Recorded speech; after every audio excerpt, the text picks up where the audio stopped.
Imagine for a second walking out from the pavilion and just stepping onto the hallowed turf of Lord's. Oh, man, the atmosphere there is just unreal. Right. The London sky is heavy, the stands are packed to the rafters, and the home crowd is absolutely deafening. Yeah, you can barely hear yourself think. Exactly. And you are the host nation, England, and you are defending this perfect, pristine record on home soil. But standing across from you is an Australian team that just entirely refuses to acknowledge the concept of losing. Which is exactly why we're here today. Welcome to today's deep dive. We are so thrilled to have you with us as we unpack the 2026 Women's T20 World Cup final. Yeah, it's going to be a good one. We're using a really beautifully detailed match report to break down exactly what happened when an immovable object met a genuinely inexorable force. I mean, that's really the only way to describe it. It is. But, the context leading into this specific match is what makes the psychology of it so fascinating, because Australia had actually lost successive ICC tournaments prior to this. Right, the dynasty was supposedly cracking. Yeah, the whispers were getting louder that their golden era was over, which puts this immense, suffocating pressure on their legacy. It's a fascinating scenario, really, because, I mean, it's one thing to be at the top of the mountain. You get used to the altitude, Yeah, totally. But it's entirely another to be knocked off, Yeah. watch someone else plant their flag, and then have to climb back up while literally every pundit is questioning if your legs have gone. Oh, definitely. So today we're breaking down the anatomy of how a championship team responds when they are pushed to the absolute brink. And this final, it wasn't just a game of cricket. It was basically a masterclass in psychological warfare. It really was. But before we get into the tactical breakdown of the match itself, we have to establish the sheer weight of history that both of these teams dragged out onto the pitch. Oh, the historical baggage was heavy. So heavy. And if you are listening to this, pay close attention to these stats because they create the emotional baseline for everything that follows. Right, the context is everything. Exactly. So, coming into this final, England had a perfect home record. They had hosted 4 previous Women's World Cups, spanning both the longer 50-over format and the shorter T20 format. And they had won every single one of them. 4 tournaments, 4 trophies. It's a literal fortress. The psychological safety of knowing your home soil has always protected you. But then you look at Australia's ledger. The two nations had fought in 6 previous finals across both formats, and Australia had won all 6 head-to-head matchups. 6 for 6. Just wild. And on top of that, Australia was defending a perfect 6 for 6 record in T20 finals appearances overall. This match at Lord's was for their 7th. While England, on the other hand, was stepping onto the pitch for their first T20 World Cup final in 8 long years. 8 years. So looking at the source material, I find myself thinking about the human element here. Yeah. Does a player standing on the pitch actually feel the weight of an 8-year-old statistic?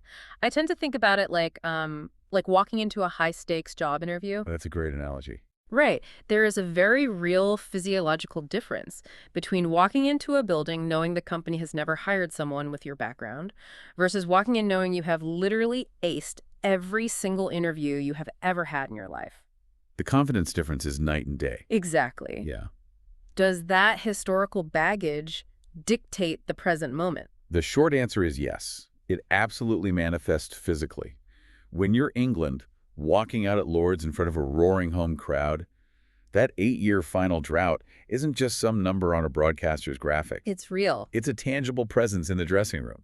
You're not just playing the 11 women across from you, you're playing the expectations of thousands of fans who simply assume that home soil fortress will hold. Which means maintaining your early momentum is absolutely crucial. Precisely.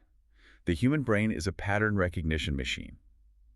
The second England slips, the narrative in their own heads inevitably defaults to the historical pattern, like here we go again, Australia's doing it again. And reading through the match report, it is so clear Australia knew exactly how to weaponize that underlying tension the second England was put in to bat. Oh, they smelled blood in the water immediately. Let's look at the early stranglehold they applied during the power play.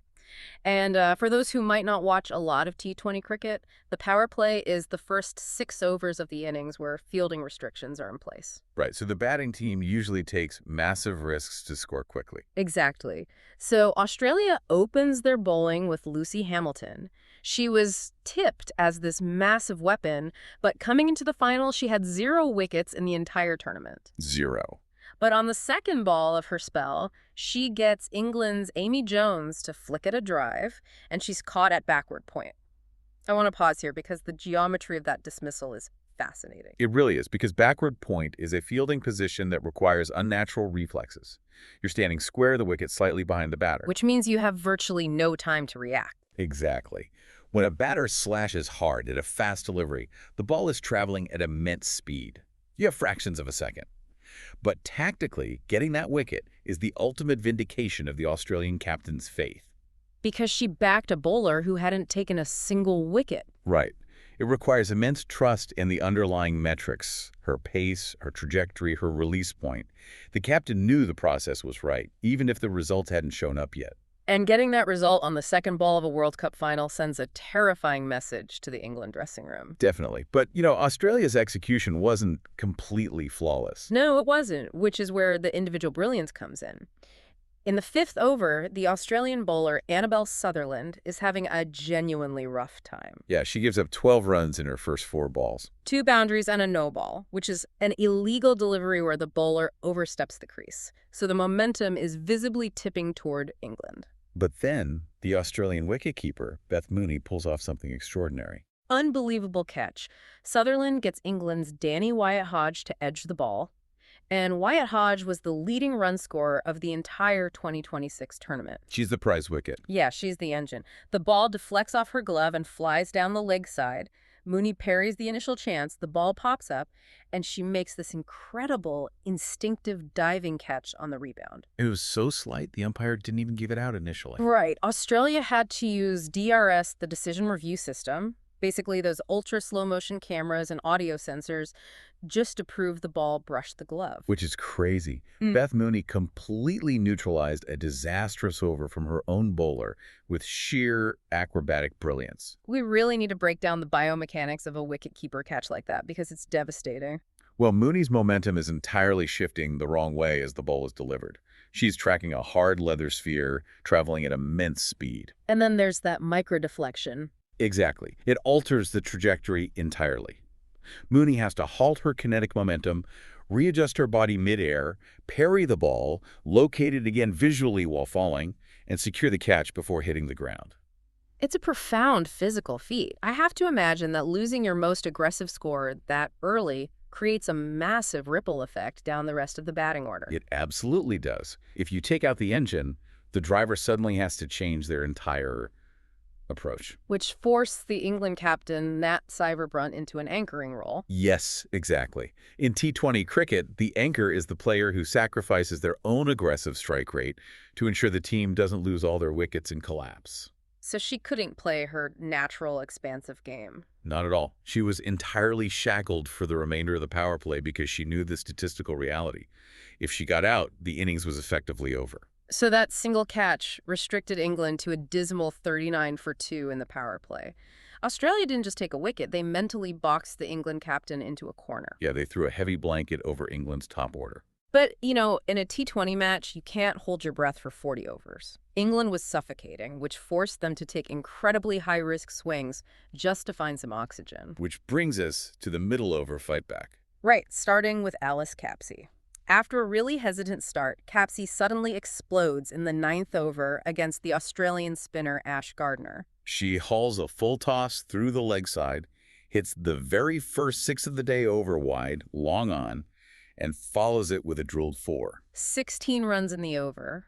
But the very next over, she tries to execute a reverse sweep against Sophie Molyneux. Which is such a dangerous shot. For the uninitiated, a reverse sweep is this incredibly audacious shot where the batter literally switches their stance and grip as the ball is being bowled, trying to hit it behind them on the opposite side. And Capsey misses entirely and is bowled out, ending a labored partnership of 35 runs from 30 balls. Reading the match report, Capsey felt like a spark plug in a flooded engine. I love that analogy. Yeah, she fired wildly, gave the car a brilliant jolt of energy, and then the engine just stalled out again. That flooded engine analogy captures the exact danger of the T20 format. It requires sustained ignition. You cannot afford a power outage. And a reverse sweep is high risk. Massive inherent risk. You're exposing your stumps to create a unique scoring angle. When it fails, it looks reckless, but when it works, It's genius. And because it failed, and Heather Knight went out cheaply shortly after trapped pound, which means leg before wicket, England was staring down a deeply subpar total. But just when it looks like England's going to fold, enter Freya Kemp and the captain Sciver-Brunt. Right. Kemp has been quietly growing this reputation as a closer, and she absolutely steps into the void. She hits 3 boundaries in her first 12 balls. Meanwhile, Sciver-Brunt finally breaks her shackles, realizing she can no longer just anchor the innings. She starts plucking fours off the Australian seamers to reach a 45-ball 50. And Kemp hits only the second 6 of the entire innings straight back down the ground in the final over. Together, they score a massive 57 runs from the last 6 overs. They build an unbroken partnership of 80 runs. Which is huge. And suddenly, against all odds, England posts a total of 150 for 4, which means Australia's target is 151. And according to the stats, that is the highest target ever set in a women's T20 World Cup final. Which completely rewrites the psychology of the halfway point, doesn't it? It changes everything. For the first 14 overs, Australia was dictating the terms of engagement. They were bullying the top order. But the pacing of a T20 innings means late ignition flips the script. Exactly. Setting a record total in a World Cup final does something insidious to the chasing team. It introduces scoreboard pressure. Because a score of 150 in a meaningless match is manageable. Right. But a 150 in a final, with the trophy sitting on the sidelines, feels like a mountain. The margins for error shrink. England walked into the dressing room at the halfway mark, feeling like they had stolen the psychological advantage right out of Australia's hands. And looking at the start of Australia's run chase, that momentum shift seemed incredibly real because the first few overs were absolute chaos. Total chaos. England opened their bowling with Charlie Dean's off-spin on what the match report describes as a stoppy lord surface. Yeah, let's clarify that real quick. A stoppy pitch means the surface has a bit of moisture or uneven grass density, causing the ball to grip the turf and actually decelerate upon bouncing. It makes it incredibly difficult for the batter to time their swing because the ball arrives a fraction of a second later than their brain calculates it should. Exactly. So Australia's Georgia Vole hits a 4 on the first ball, then survives an overturned pound on the second. But the real drama happens in the second over, bowled by England's fast bowler Lauren Bell. Let's walk through this nightmare sequence. Oh, it was brutal to watch. Bell starts okay, but on the fourth ball, she bowls a wide full toss. This triggers a mechanical collapse that results in five no balls and a single over. Which is almost unheard of at this level. Right. And remember, a no ball means the bowler has overstepped the crease, resulting in a penalty run and a free hit for the batter where they cannot be bowled out. And Vole blasts a free hit for 4. But then, on the very next legal delivery, Vole is bowled by a bottom-edged cut. Phoebe Litchfield comes in and immediately hits her first ball straight down the ground. The over ends up costing 15 runs. Meanwhile, at the other end, Australia's veteran Beth Mooney is starting incredibly slow. She crabs her way to just 9 runs off her first 11 balls, clearly struggling with that stoppy surface. Yeah, she was not looking comfortable. I have to admit, looking at the source material, I am honestly baffled by Bell's over. How does an elite athlete on the biggest stage in the world lose their radar that completely? It comes down to the fragility of the kinetic chain and a fast bowler's action. Bowling at that pace requires absolute mechanical precision. Plus, any extra adrenaline messes it up. Exactly. If your adrenaline is spiking because it's a World Cup final, your run-up stride might be an inch longer than normal. Suddenly, your front foot lands over the popping crease. The umpire calls a no ball. Right. You're penalized. And now you have to bowl a free hit. The psychological panic sets in. You try to overcompensate by shortening your stride, which throws off your release point, causing you to bowl a wide full toss. It's a vicious cycle. It really is. The mechanics compound upon themselves. It's a cycle of overcorrection triggered by the immense pressure of the occasion. Okay, but I have to push back a bit on the narrative that this was just a disaster for England. Look at the snapshot right after that over. Vole is out. Mooney is visibly struggling to find her timing with only 9 runs off 11 balls, and a record target of 151 is looming overhead. I see where you're going with this. Right. Even with Bell throwing away 15 runs, wasn't England actually winning the broader tactical battle right here? It is incredibly tempting to look at Mooney's strike rate and assume England is tightening the noose. But if you analyze the hidden mechanics of a T20 run chase, Lauren Bell's catastrophic over was actually the pivot point of the entire match. Really? How so? Yes, getting Vole out was vital. But handing a team like Australia 15 runs and 5 freebies in a single over acts as a massive pressure release valve. Oh, because in the required run rate? Precisely. In T20 cricket, the run chase is entirely dictated by the required run rate, the average number of runs you need per over to win. When you're chasing a record 151, that required rate is a ticking clock. Every single delivery where you don't score a run makes the clock tick faster. And louder. Under normal circumstances, Mooney's slow start would cause the required run rate to spike dramatically. That spike induces panic. Which forces a batter to play a high-risk shot just to catch up. Exactly, which usually leads to a wicket. But Bell's 15 run-over completely subsidized Mooney's slow start. It kept the overall math perfectly manageable. Wow, so it afforded a veteran player the ultimate luxury time. Time. Mooney had the time to read the stoppy surface, adjust her grip, and recalibrate her swing without the scoreboard pressure spiraling out of control. That is an incredible insight. England got a wicket, but they unknowingly handed Australia the exact breathing room they desperately needed. Bell's over essentially paid the tax for Mooney's slow start. And once Mooney had time to adjust, she didn't just open the door, she kicked it completely off its hinges. Let's dive into the Masterclass partnership between the veteran Beth Mooney and the 20-year-old debutante Phoebe Litchfield. This partnership was something else. Mooney finally shifts gears. She goes after Bell in her next over, hitting 3 boundaries and scoring 16 runs. Making the England captain deeply rue the decision to keep Bell in the attack. Mooney ends up grinding out her 3rd straight half-century in a T20 World Cup final, eventually finishing with 64 runs. But then there's Litchfield. Yeah, the rookie. It's her debut final. The pressure is astronomical, but she matches Mooney's energy with this fearless audacity. She sweeps the spinner Dean for 4. Then she literally skips down the pitch to hit a 6-over deep extra cover. And adds a reverse sweep for 6 just for good measure. She finishes with an effervescent 48 off just 35 balls. Together, they put on exactly a 100-run partnership. Just phenomenal execution. By the halfway point of the innings, Australia is sitting at 98 for 1. They eventually cross the finish line easily, scoring 153 for 3, with almost 3 full overs to spare. 17 balls remaining, yeah. I just marvel at the contrast in this partnership. You have Mooney doing the gritty, methodical, heavy lifting, perfectly complemented by this rookie in Litchfield, who seems entirely immune to the gravity of the moment. That contrast of experience and youthful fearlessness is exactly why the sources frame this chase as a masterclass. But tactically, what's fascinating here is the biomechanics of how they dismantled England's spin attack on a difficult pitch. Because of that stoppy surface we talked about. Right. If you just stand in your crease and swing, the ball will deceive you. You have to use your feet. If you're not a cricket player, you might wonder why Litchfield stepping 2 paces forward to hit a 6 is such a big deal. Yeah, why is it? Well, a bowler relies on geometry.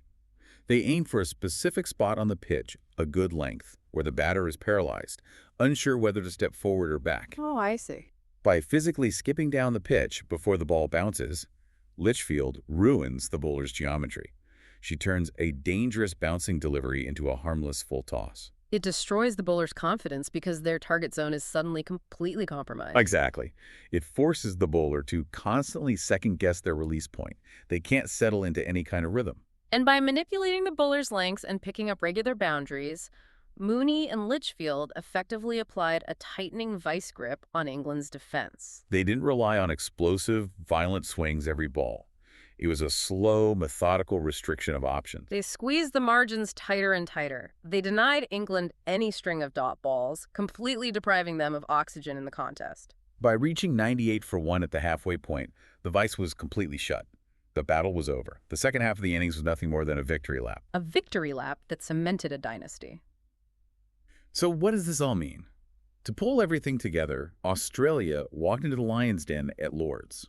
They faced a host nation that had historically never lost a World Cup on home soil. They watched that host nation fight back to set the highest target ever in a women's T20 World Cup final at 151. And then, through a combination of tactical patience, biomechanical precision, and sheer audacity, they chased it down comfortably. They maintained their perfect, pristine record, 7 wins in 7 T20 final appearances. The inexorable force prevailed over the immovable object. It did. And, stepping back from the statistics, it leaves us with something truly profound to consider regarding the psychology of elite sports. Oh, what are you thinking? Well, we spend so much time talking about the pressure of maintaining a perfect record. We assume a 7-0 streak is a heavy burden, a historical weight that drags a team down. Yeah, the pressure to keep it alive. But perhaps for this specific Australian team, the streak isn't a burden at all, it's an armor. Armor. That's an interesting way to put it. Think about how the psychology of a dressing room changes when 20 women step onto a field genuinely believing that, in a final, they are physically incapable of losing. And muscle memory of victory simply takes over the nervous system. Exactly. It forces us to ask, at the highest levels of competition, does the myth of invincibility eventually become a self-fulfilling prophecy? When you collectively refuse to acknowledge the possibility of defeat, do you inevitably force the game to bend to your will? That's the million-dollar question, isn't it? That is a brilliant thought to leave off on. If your entire team believes they are the unstoppable force, the immovable object might just step aside. Couldn't have said it better myself. Thank you so much for joining us on this deep dive into a truly historic World Cup final. We hope you walk away with a new perspective on the mechanics of momentum, the hidden psychology behind a bad over, and the anatomy of a perfect run chase. Thanks for tuning in, everyone. Keep exploring, keep questioning the stats, and above all, stay curious. We will catch you next time.